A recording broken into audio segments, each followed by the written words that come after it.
Singleton Automotive, Caves Classic Rally is round one of the MTA New South Wales Rally Championship, and we have a winner. But the competition was fierce and it wasn't immediately obvious who would come out on top. Tim Joass was out of the blocks quickly and he was on pace.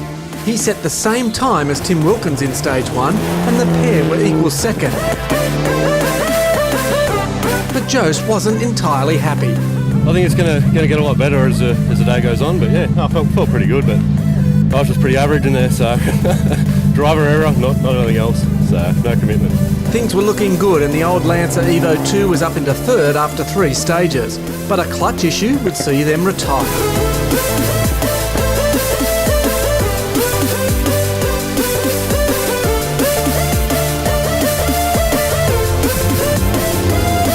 Maurer in the Lancer Evo 6 was up into 6th place, and with just 1 stage to go, he had a few niggling issues.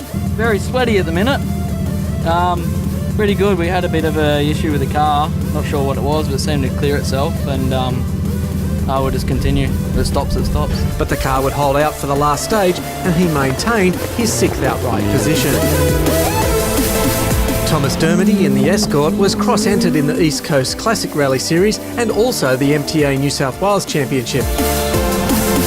And he too was having a few issues by the time he reached the end of the second last stage.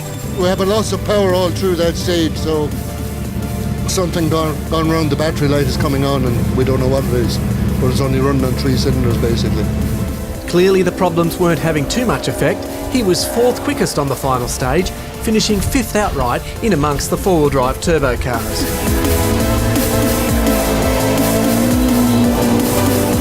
In another 2-wheel drive, Andrew Travis was pushing hard, and at the end of stage 7, he'd moved up into 4th outright, despite some grip issues. I don't think there's too much on those rear tyres of ours. We pushed pretty hard in the start of that stage, but I think we might have run out of tyre at the end, but much better stage, nice and swept, and it's good.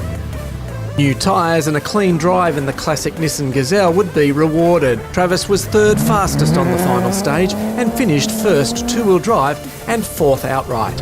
Yeah, you're really happy. There were some pretty fast 2-wheel drive cars here, so and we mixed it up a little bit with the 4-wheel drive. So we didn't expect to be quite up there. There was a few that fell out during the day, but we pushed as hard as we could and fried a lot of tyres, and we made it, and we're happy with our result.